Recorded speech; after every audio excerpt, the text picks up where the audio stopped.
Hello बच्चों, स्वागत है आप सबका हमारे आज के इस नए वीडियो में। और बच्चों, आपको याद ही होगा कि हम सवालों की प्रैक्टिस कर रहे थे। आज के लेक्चर में अगेन कुछ बहुत ही जबरदस्त सवाल आपका इंतजार कर रहे हैं। चलिए स्टार्ट करते हैं अपना आज का लेक्चर। और बच्चों के पॉपुलर रिक्वेस्ट पे मुझे कई सारे बच्चों ने बोला है कि सर थोड़ा सा थ्योरेटिकल कंसेप्ट भी आप दोबारा से पढ़ा दीजिए।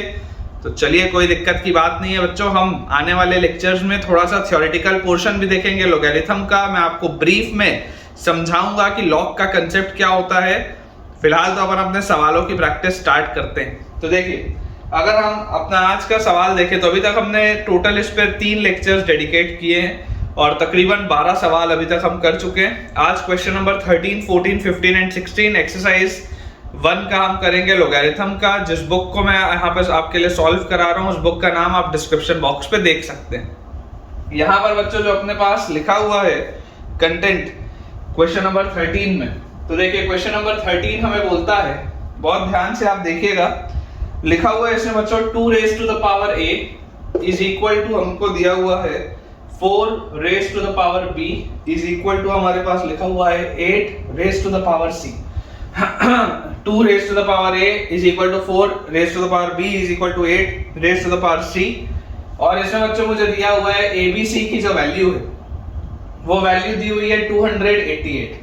abc की वैल्यू हमारे पास 288 दी हुई है। हमसे पूछा जा रहा है वैल्यू, आपको इवैल्यूएट करना है। क्या इवैल्यूएट करना है हमको? 1/2a plus 1/4b plus 1/8c। हमको बच्चों इसकी वैल्यू बतानी है। इस पूरे की वैल्यू किसके बराबर होगी, ये मेरे पास सवाल है। अब देखिए, बहुत ही आसान सा सवाल है, बेसिक सा क्वेश्चन है। हम अगर सबसे पहले इसको बच्चों ऐसे निकालेंगे, देखो ये जो आपके पास लिखा हुआ है, इसको आप कैसे लिख सकते हैं? क्या इसको मैं ऐसा लिख सकता हूँ कि 2 raise to the power a is equal to 4 raise to the power b को मैं 2 raise to the power 2b लिख सकता हूँ। कोई दिक्कत की बात नहीं है। 4 raise to the power b को हम 2 raise to the power 2b बोल सकते हैं। और 8 raise to the power c को मैं लिख सकता हूँ 2 raise to the power 3c। ठीक है, ये हम लिख सकते हैं। जैसे ही हम ये चीज लिखेंगे तो क्लियरली बेसिस क्योंकि सेम है, तो a का वैल्यू 2b के बराबर और 2b का वैल्यू 3c के बराबर हमारे पास आ जाएगा। अब हमें एक कंडीशन दी हुई है कि abc की वैल्यू है 288। अब अगर बच्चों abc की वैल्यू 288 दी है, तो यहां से मुझे देखो क्या चीज समझ में आती है कि if abc is equal to 288, तो a into b into c, मतलब a into b की जगह मैं क्या लिख सकता हूँ? a/2। ये b की जगह मैं लिख सकता हूँ a/2 और c की जगह मैं क्या लिख सकता हूँ? c की जगह बच्चों मैं लिख सकता हूँ a/3। इसकी वैल्यू हमारे पास कितनी लिखी हुई है? 288। ये अपने पास दिया हुआ है। ठीक है, इस 288 को भी अगर आप ब्रेक करके लिखेंगे तो हमारे पास देखिए आ जाएगा, ये लिखा हुआ है 2 into 144, तो एक और 2 into आपके पास आ जाएगा 72, फिर एक और 2 तो अपने पास आ जाएगा 36, फिर एक और 2 तो अपने पास आ जाएगा 18, फिर एक और 2 तो आ जाएगा 9, फिर 3 into 3। ये अपने पास इसका प्राइम फैक्टराइजेशन लिखा है।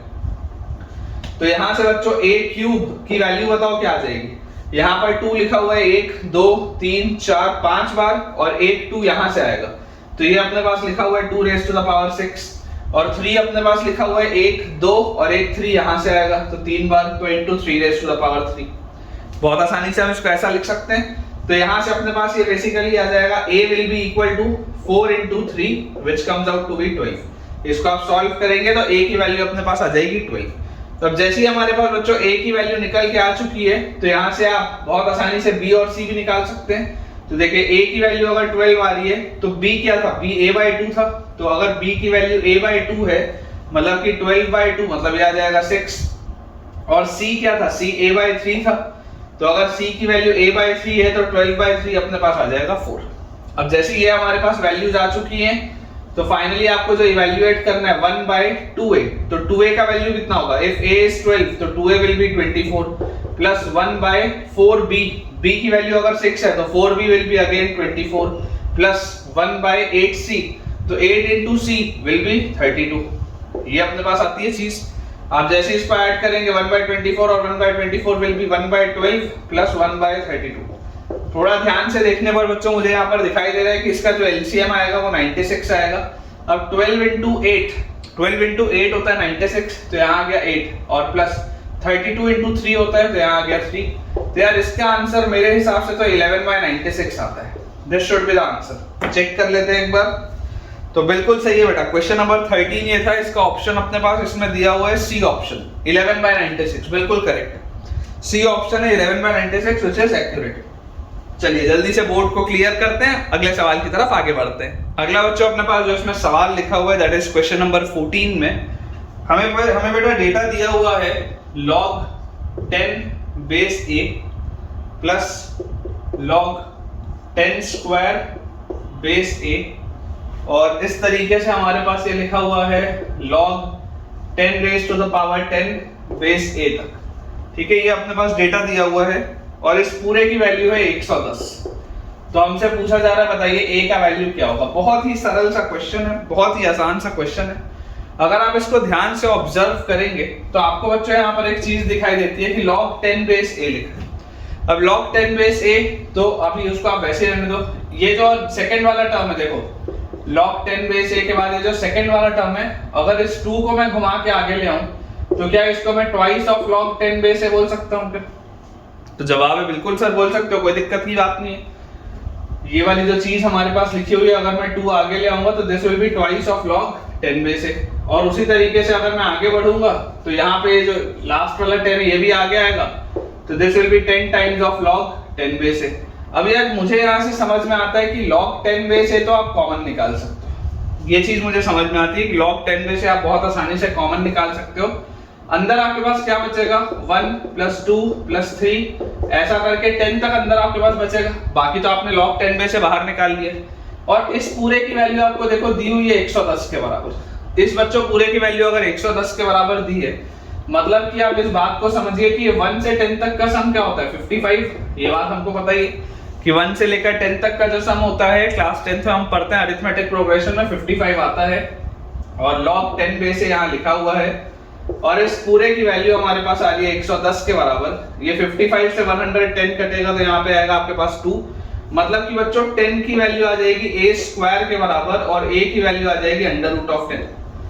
आपको बच्चों एक चीज का ध्यान रखना है कि a नेगेटिव नहीं हो सकता, a must be greater than 0, क्योंकि a जो है वो बेस की जगह पे लिखा हुआ है, बेस हमेशा पॉजिटिव होता है, तो a कभी भी नेगेटिव नहीं हो सकता। तो a की वैल्यू आ जाएगी √10। एक बार आंसर देख लेते हैं। 14 का a ऑप्शन आंसर दिया विच इज √10, बिल्कुल सही है।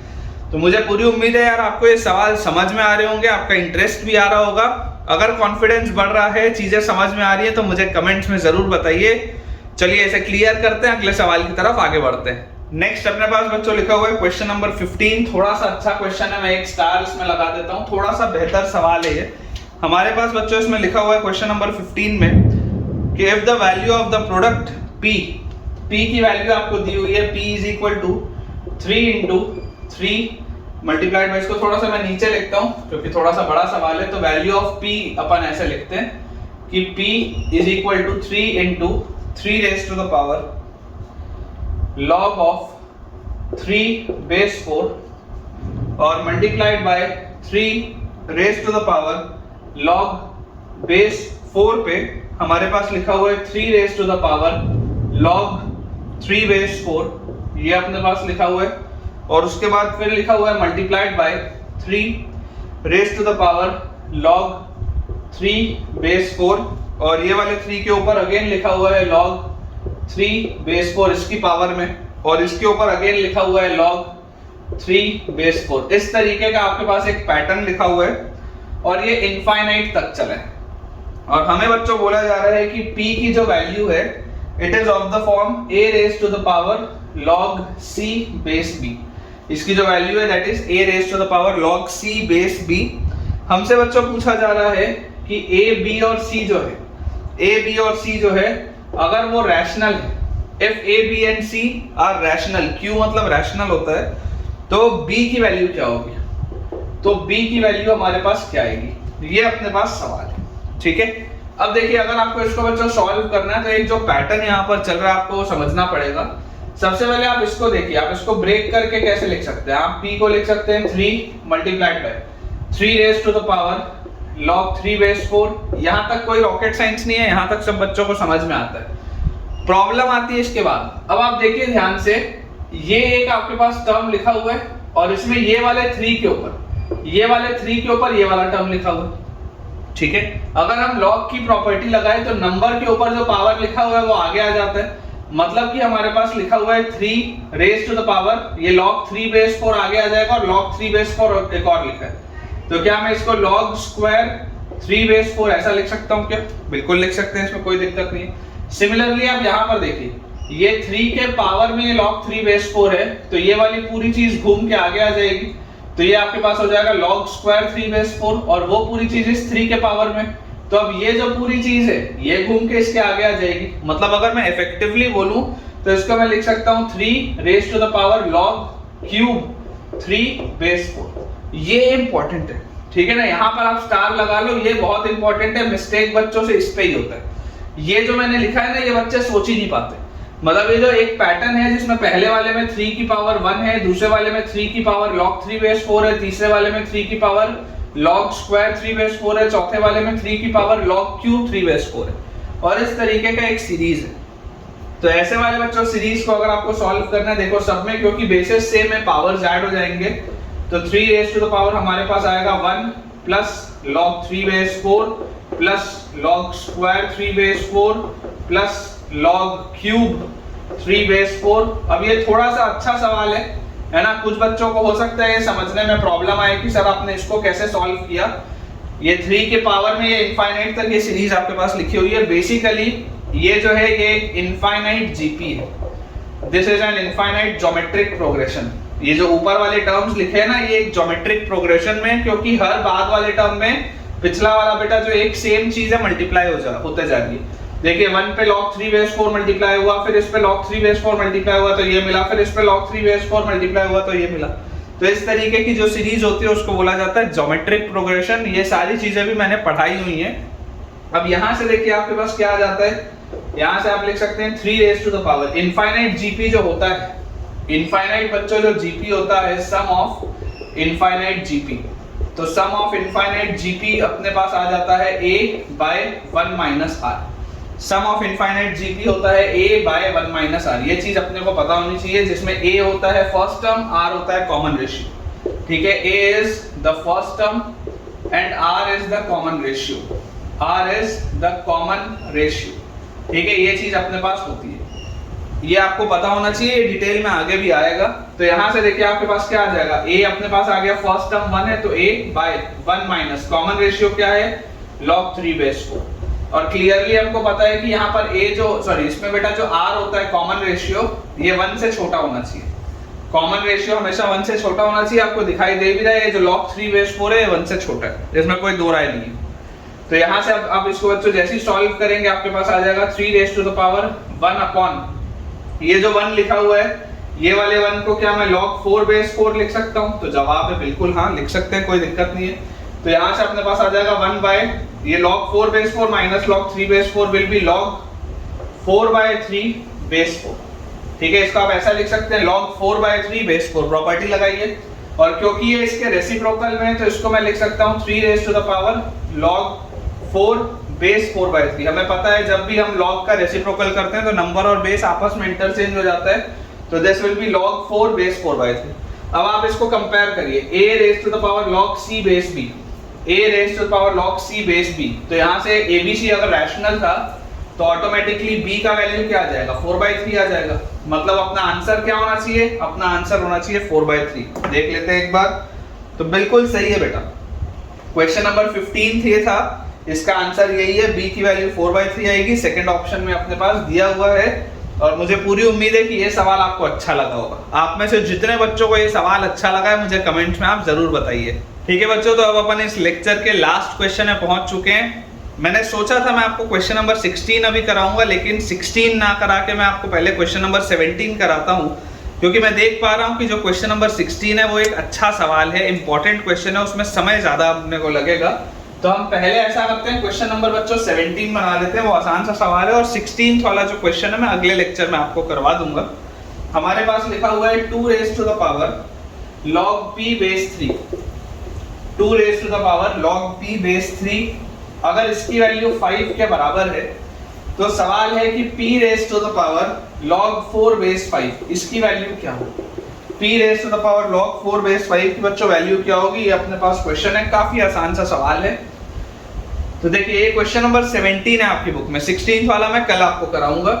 तो अब यहाँ से अपने पास देखिए, जैसी बेटा ये चीज अपने पास लिखी है, तो यहाँ से मुझे क्या चीज समझ में आती है, अगर 2 raise to the power log p base 3 की वैल्यू 5 है, इसका मतलब मैं बोल सकता हूँ log p base 3 will be equal to log 5 base 2। ये ऐसा होगा, बेसिक डेफिनेशन लॉगरिथम की, अगर log 5 बेस 2 इसके बराबर होगा तभी तो 2 की पावर में इस पूरे को मैं डालूंगा तो 5 के बराबर आएगा। अगर a raise to the power x की वैल्यू n के बराबर होती है बच्चों, तो log n बेस a की वैल्यू तभी तो x के बराबर आती है ना। यहाँ 2 रेज़ टू द पावर अगर मैं log p बेस 3 करूंगा तभी तो 5 आएगा, बेसिक सा डेफिनेशन है, ठीक है। तो यार यहाँ से मुझे देखो क्या चीज समझ में आती है, अब यहाँ से मैं ये भी बोल सकता हूँ कि p की वैल्यू क्या आ जाएगी, यहाँ से p की वैल्यू आ जाएगी 3 raise to the power log 5 base 2, ये अपने पास आ जाएगा। यहाँ से p की वैल्यू अपने पास क्या आ जाएगी, p will be equal to 3 raise to the power log 5 base 2। अब जैसी हमारे पास ये चीज आती है, इसको उठा के यहाँ पर रख देते हैं, तो p raise to the power हमसे पूछा जा रहा है log 4 बेस 5, तो इसकी वैल्यू होनी चाहिए p मतलब है 3 raise to the power log 5 base 2, और इस पूरे के पावर में लिखा हुआ है log 4 बेस 5, इस पूरे के पावर में लिखा हुआ है log 4 बेस 5। जब भी इस तरीके की प्रोफाइल होती है, हमें पता है ये दोनों पावर्स आपस में मल्टीप्लाई हो जाते हैं, तो हमारे पास आ जाएगा 3 raise to the power log 5 base 2 multiplied by log 4 base 5। और बहुत आसानी से अब आपको इसमें चेन रूल लगता हुआ दिखाई दे रहा होगा, ध्यान से देखिए, 2 से 5 पे गए और 5 से 4 पे गए, 2 से 5 पे गए और 5 से 4 पे गए, तो ये आ जाएगा 3 raise to the power log 4 base 2, और ये हो जाएगा 3 रेज़ टू द पावर 2, क्योंकि log 4 बेस 2 और 2 होता है, तो यहाँ से आपका आंसर आ जाएगा 9। देख लेते हैं 17 क्वेश्चन है, सी ऑप्शन में बेटा 9 आंसर दिया हुआ है, जो कि बिल्कुल सही। तो विद दिस बच्चों हम अपने आज के छोटे से लेक्चर के एंड पे पहुंच चुके हैं, और मुझे पूरी उम्मीद है कि ये जो चारों सवाल हमने आज किए हैं आपको बहुत पसंद आए होंगे और आपका कॉन्फिडेंस इंक्रीज हुआ होगा। तो अगर आपको लेक्चर्स आज के अच्छे लगे, सवालों से कुछ सीखने के लिए मिला, तो मुझे कमेंट्स में ज़रूर बताएं। और साथ ही साथ बच्चों ये सारे वीडियोस को आप अपने फ्रेंड सर्कल में, अपने दोस्तों से, अपने स्कूल फ्रेंड से और अपने कोचिंग के फ्रेंड से शेयर भी करें, ताकि उन्हें भी पता चले कि बहुत ही बढ़िया तरीके से सारा आपका प्रिपरेशन आप कर सकते हैं ऑनलाइन। और मेरा जो पर्पस है वो बिल्कुल क्लियर है कि आपके लिए ये quality content free of cost available होना चाहिए यूट्यूब पे, और यही मेरा प्रयास है। तो आप ज़रूर इस प्रयास के साथ जुड़ें और उन सारे बच्चों की भी मदद करें। Thank you.